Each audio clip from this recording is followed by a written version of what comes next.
नमस्कार सभी को। आप सभी का आपके अपने इस YouTube चैनल पर हार्दिक स्वागत है। आज हम कक्षा 9 की जो क्षितिज भाग 1 है उसका अध्याय नंबर 9 प्रस्तुत कर रहे हैं, जो कबीरदास जी से संबंधित है। इस अध्याय में पहले हम इनका जीवन परिचय पढ़ेंगे, फिर इनके जो पद साखियाँ हैं उनके भावार्थ को समझें। तो शुरू करते हैं पहले इनका जीवन परिचय। कबीरदास जी का जन्म और मृत्यु के बारे में अनेक किंवदंतियाँ प्रचलित हैं। मतलब जो अनुश्रुतियाँ होती हैं, सुनी सुनाई बात होती है, वो होती हैं किंवदंतियाँ। कहा जाता है कि सन 1398 ईस्वी में काशी में उनका जन्म हुआ था और सन 1518 ईस्वी के आसपास मगहर में उनका देहांत हुआ था। कबीर ने विधिवत शिक्षा नहीं पाई थी, परंतु सत्संग, पर्यटन तथा अनुभव से उन्होंने ज्ञान प्राप्त किया था।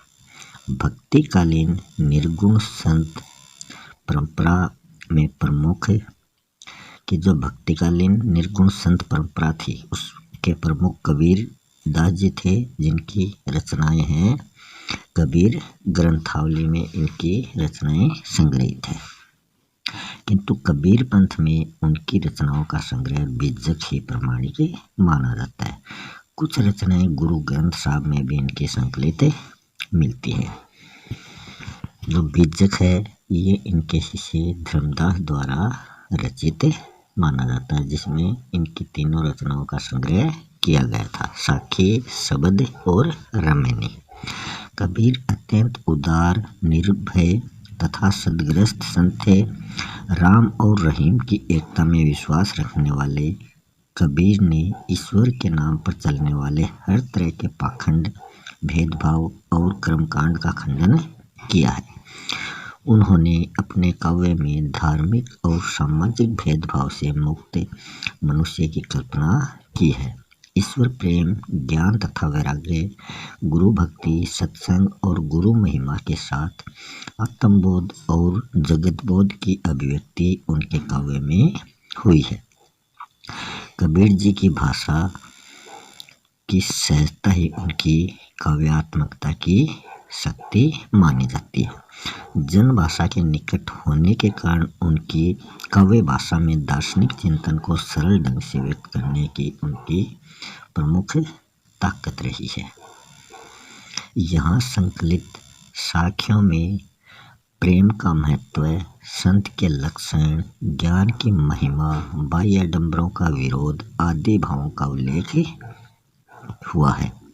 पहले शब्द या पद में बाह्य आडंबरों का विरोध एवं अपने भीतर ही ईश्वर की व्याप्ति का संकेत है, तो दूसरे शब्द में ज्ञान की आंधी के रूपक के सारे ज्ञान के महत्व का वर्णन किया गया है। कबीरदास जी कहते हैं कि ज्ञान की सहायता से मनुष्य अपनी दुर्बलताओं से मुक्त होता है। अब हम इस पाठ में आए हुए जो कठिन शब्दों के अर्थ जान लेते हैं।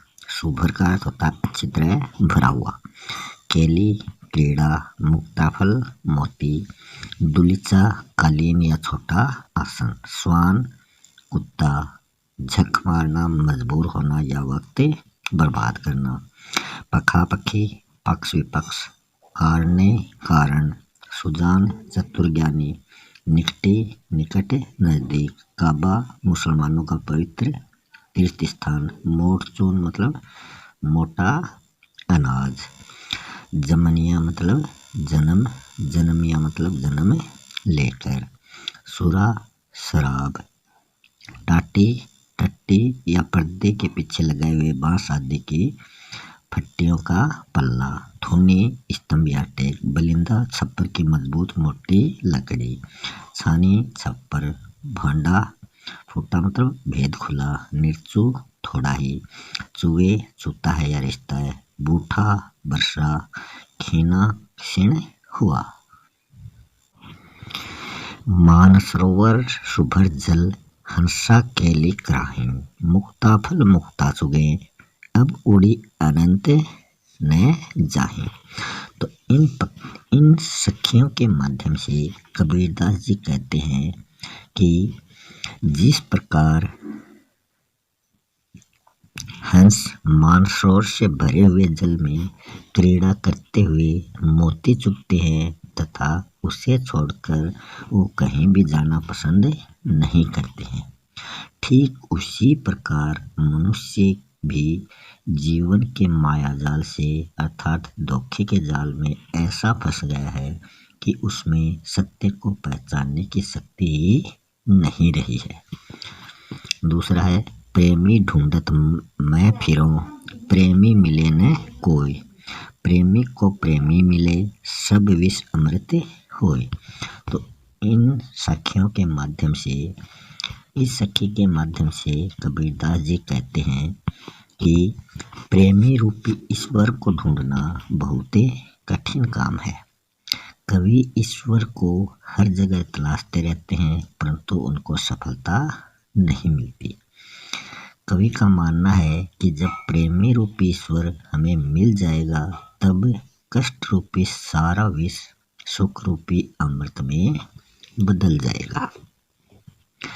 तीसरी सखी है हस्ती चढ़िए ज्ञान को सहज दुलीचा डारी, स्वान सूर संसार है भूकन दे झके मारी। तो इसके माध्यम से कबीरदास जी कहते हैं कि साधना रूपी एक आसन बिछाकर मनुष्य को सदा अपने ज्ञान को हाथी के समान बड़ा और विशालकाय बनाने का प्रयत्न करना चाहिए, अर्थात ज्ञान अर्जन कर अपना ध्यान केंद्रित करना चाहिए कि उसे ज्ञान अर्जन पर अपना ध्यान ज़्यादा से ज़्यादा केंद्रित करना चाहिए।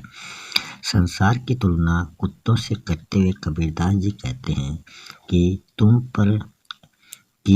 ये कुत्ते तुम पर भौंकते ही रहेंगे, अर्थात तुम्हारी निंदा करते रहेंगे, अतः तुम इन पर ध्यान मत देना, वे एक दिन अपने आप चुप हो जाएंगे।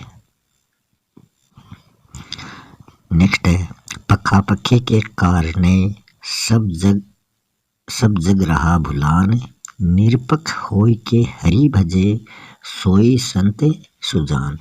तो इन पंक्तियों के माध्यम से कबीरदास जी कहते हैं कि सही मानों में सच्चा मनुष्य या संत वही होता है जो बिना किसी भेदभाव के अर्थात निष्पक्ष रूप से ईश्वर की भक्ति या भजन में लीन रहता है, वरना लोग ईश्वर को भुलाकर पक्ष विपक्ष की भूमिका निभाते हुए आपस में लड़ रहे हैं। ईर्ष्या की भावना चरमोत्कर्ष पर पहुंच चुकी है। नेक्स्ट है हिंदू मुआ राम कही, मुसलमान खुदाई कहे कबीर सो जीवता, सो दुह के निकट न जाई। तो इन पंक्तियों के माध्यम से कबीरदास जी कहते हैं कि हिंदू राम नाम का जाप करते हैं और मुसलमान खुदा का नाम लेते हैं, अर्थात ये दोनों एक दूसरे से भेदभाव रखते हैं, जबकि कवि के अनुसार वास्तव में जीवित वही व्यक्ति है जो इन दोनों तरह के व्यक्तियों के दुख से अपने आप को अलग रखता है। नेक्स्ट है काबा फिरी काशी भया, राम ही भया रहीम, मोट चून मैदा भया बैठी कबीरा जीम। तो इनके माध्यम से कबीरदास जी कहते हैं कि तुम चाहे काबा जाओ या फिर काशी जाओ, तुम राम की उपासना करो या फिर रहीम की करो, ईश्वर तो एक ही है। जिस तरह मोटे आटे को महीन पीसने से वो मैदा बन जाता है पर दोनों एक ही वस्तु है, ठीक उसी प्रकार ईश्वर को चाहे जिस किसी भी रूप में मानो वह तो एक ही है। आगे है, ऊंचे कुल का जन्मिया जे करनी ऊंच न होय, सुबरन कलश सुरा भरा साधु निंदा सोय। तो इसके माध्यम से कबीरदास जी कहते हैं कि केवल ऊंचे खानदान या श्रेष्ठ परिवार में जन्म लेने से ही व्यक्ति महान नहीं बनता तथा उसके कर्म ऊंचे नहीं हो सकते। अच्छे कर्म तो अच्छे आचरण से ही होते हैं। जैसे सोने जैसे मूल्यवान धातु से बने कलश में यदि शराब भरी हुई हो तो भी सज्जन व्यक्ति उसकी निंदा करेगा, अर्थात गलत काम करने से निंदा होती है। अब है कबीरदास जी का शब्द या पद। तो इसमें पहले हम इसको पढ़ते हैं, फिर इसका भावार्थ समझेंगे। मोको कहाँ ढूंढे बंदे, मैं तो तेरे पास में, ना मैं देवल ना मैं मस्जिद, ना काव्य कैलाश में, ना तो कोने क्रियाकर्म में, नहीं योग वैराग में, खोजी होए तो तुरहे मिली हो, पल भर की तलाश में, कहें कबीर सुनो भाई साधो, सब श्वासों की श्वास में। तो इस शब्द के माध्यम से कबीरदास जी कहते हैं कि ईश्वर अज्ञानी लोगों को लक्ष्य करते हुए कि हे मनुष्य, तुम मुझे कहीं खोजने का प्रयास कर रहे हो, कि तुम पता नहीं मुझे कहाँ कहाँ खोज रहे हो, मैं तो तुम्हारे ही पास में हूँ। मैं न तो किसी देवालय या मंदिर में रहता हूँ, ना किसी मस्जिद में रहता हूँ, ना किसी काबा में रहता हूँ, और ना ही मैं कैलाश पर्वत पर रहता हूँ, कि मैं तो तुम्हारे अंदर ही हूँ। मैं किसी भी प्रकार की क्रियाओं और अनेक प्रकार के कर्म कांडों से या योग साधना और वैराग्य धारण करने से भी नहीं पाया जा सकता। यदि सच्चे मन से कोई मुझे खोजना चाहता है तो मैं पल भर की तलाश में ही उसे मिल जाता हूँ। आगे कबीरदास जी कहते हैं कि हे संतो, ईश्वर तो हर प्राणी की श्वास में बसा हुआ है, अर्थात ईश्वर का निवास प्रत्येक प्राणी के श्वास में, प्रत्येक व्यक्ति के हृदय में है। अतः ईश्वर को बाहर नहीं अपितु अपने अंदर ही खोजने की आवश्यकता है।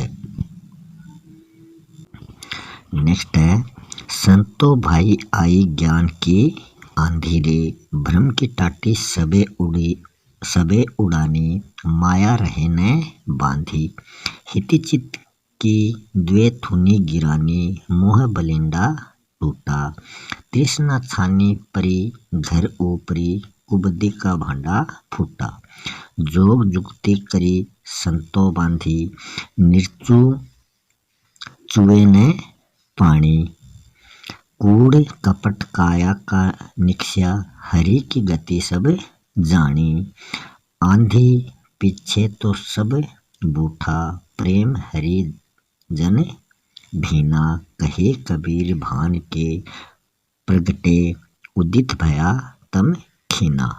तो इन पंक्तियों के माध्यम से कबीरदास जी कहते हैं कि ज्ञान बिल्कुल आंधी की तरह है। जिस प्रकार तेज आंधी के चलने से कच्चे जो छप्पर हैं उनके घरों की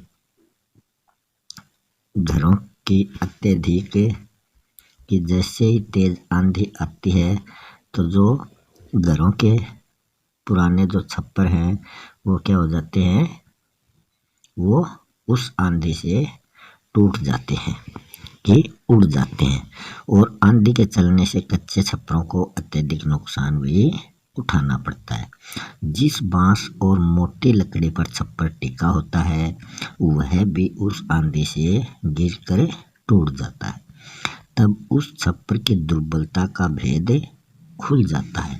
पहले तो ऐसे लगता है कि उस छप्पर के सहारे सब कुछ टिका हुआ, मगर वो भी टूट जाता है तो उसकी कमजोरी का भेद भी सभी के सामने खुलकर नजर आ जाता है। ठीक उसी प्रकार घर यदि मजबूत और पक्का हो तो उसे भी आंधी प्रभावित नहीं कर सकती। जब व्यक्ति ज्ञान जब व्यक्ति ज्ञान प्राप्ति